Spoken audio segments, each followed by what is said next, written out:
Yang pertama, katanya Ibnu Arabi, pengetahuan itu ada 3 jenis. Kalau di Ibnu Arabi bukan bayani, irfani, burhani. Enggak. Katanya Ibnu Arabi ada, yang pertama ada ilmu akli, yang kedua ilmu ahwal, dan yang ketiga ilmu asror. Yang pertama ilmu akli. Kalau bayani, irfani, burhani, ya bayani dan burhani itu ilmu akli. Dua-duanya pakai akal. Jadi pengetahuan yang sifatnya empiris dan rasional. Biasanya kan orang membaginya empiris sendiri, rasional sendiri. Kalau di Ibnu Arabi enggak lah. Pengetahuan empiris dan rasional itu ya sama aja. Apa ada empiris murni tanpa rasio? Enggak ada. Rasio murni tanpa bekal empiris enggak akan bisa. Akal murni itu kan enggak jalan. Dan itu kan sudah dibuktikan oleh Immanuel Kant. Mikir itu harus sintesis, ada bahannya dan akal jadi alatnya. Dan dua-duanya itu yang oleh Immanuel Kant disebut ilmu akli. Ini tidak bisa dipertentangkan, itu satu wilayah kok. Maka diskusi mana lebih penting Al-Quran sama akal itu tidak relevan. Kenapa? Dua-duanya dipakai. Kamu baca Quran nggak pakai akal ya tidak bunyi. Ya kan? Lah kamu pakai akal nggak ada Qurannya loh. Yang kamu pikir apa? Sumbernya, sumber berpikirnya apa? Jadi dua-duanya harus dipakai. Mana yang lebih tinggi? Nggak ada yang lebih tinggi, sama-sama butuh. Quran akan diam kalau akalnya nggak dipakai. Gitu loh. Akal juga akan tidak jelas kalau orientasinya tidak ada Quran.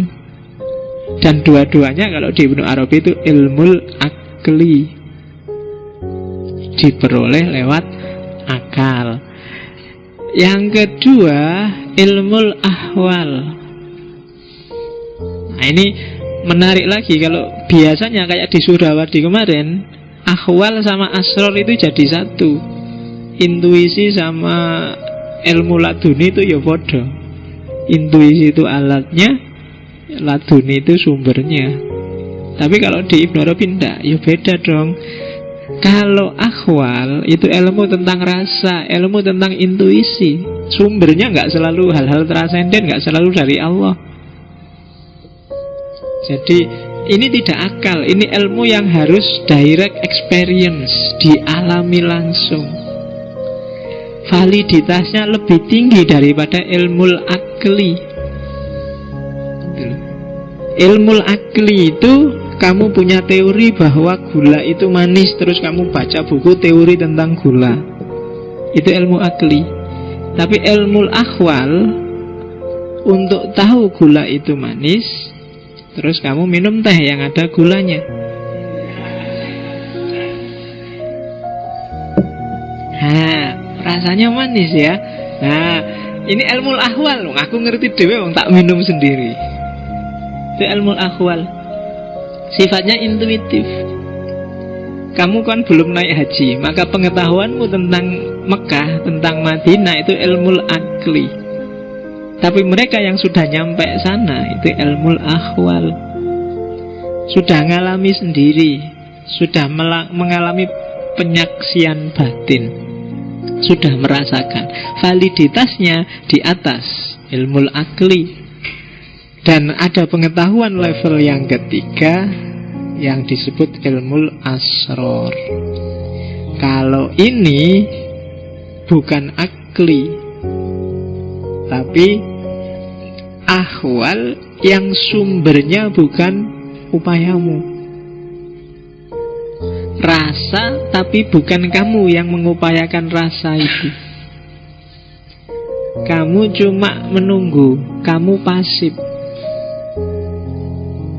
Ya kalau di tasawuf kan ini batin yang jernih, yang dilimpahi pengetahuan oleh Allah. Jiwa yang bersih, yang dijajari oleh Allah. Makanya disebut min laduni. Ladun itu kan jajar dari sisinya Allah. Kalau Allah sudah ada dalam dirimu, wong Allah itu segala sesuatu, maka kamu ngertilah segala sesuatu. Para wali, para nabi, itu ilmunya di level ilmul asror. Nggak sekedar, dia nggak ngalami, tapi ngerti.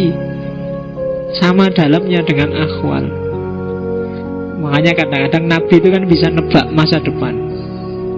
Besok di akhir zaman, masjid bangunannya megah, tapi orangnya nggak ada. Itu kan ilmul asror.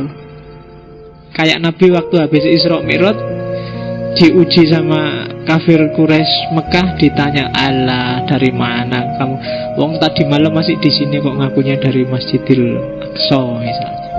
Terus Nabi kan bisa menjelaskan detail ketika ditanya itu. Nah itu kan kalau bahasa kitabnya tiba-tiba malaikat Jibril datang bawa gambarnya Masjidil Aqsa di depan Nabi, terus Nabi bisa cerita. Itu sebenarnya ilmul asror, pengetahuan tentang yang rahasia-rahasia. Maksudnya rahasia itu yang manusia biasa nggak menjangkau. Tentang masa depan, tentang masa lalu, tentang rahasia hati. Nah itu kan orang-orang tertentu yang bisa menjangkau. Itu ilmul asror. Oke, pengetahuan jenis pertama kamu peroleh keluar, dalam arti kamu cari kebenaran di luar dirimu. Kalau pengetahuan jenis kedua, kamu melihatnya ke dalam. Kalau bahasanya Mehdi H.I. Riyasdi, itu pengetahuan swa objek. Karena untuk tahu kan kamu ngecek dirimu. Tadi saya minum teh untuk ngerti bahwa teh itu manis, kan saya nggak tanya ke sana, tapi saya ngecek ke dalam. Jadi objek pengetahuannya aku, yang mengetahui juga aku. Sehingga itulah disebut pengetahuan swa objek. Saya ini cinta apa enggak ya? Itu kan ke dalam, urusan rasa. Ini sebenarnya cinta apa sekedar iseng, apa ini nafsu, kan saya ke dalam. Pengetahuan tentang rasa itu ke dalam, swa objek.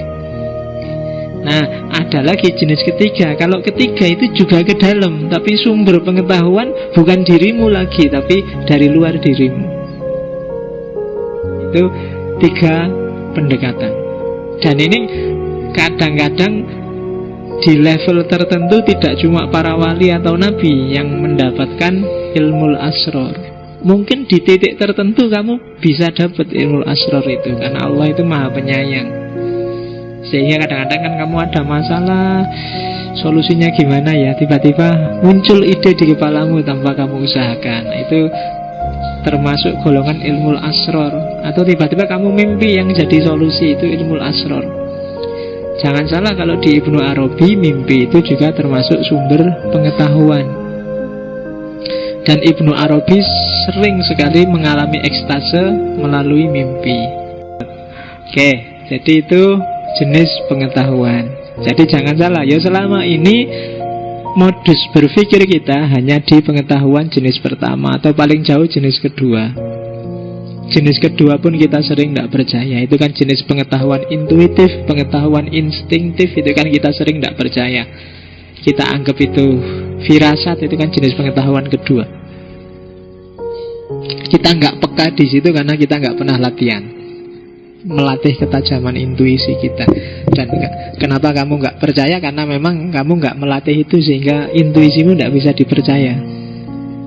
Orang yang intuisinya tajam itu bisa loh membaca mungkin hal-hal yang ini besok mesti kayak gini, ini besok itu bisa.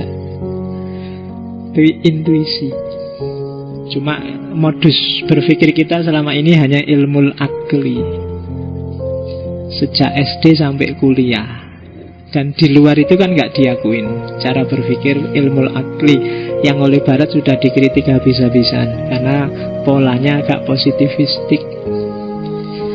Oke, itu modus pengetahuan.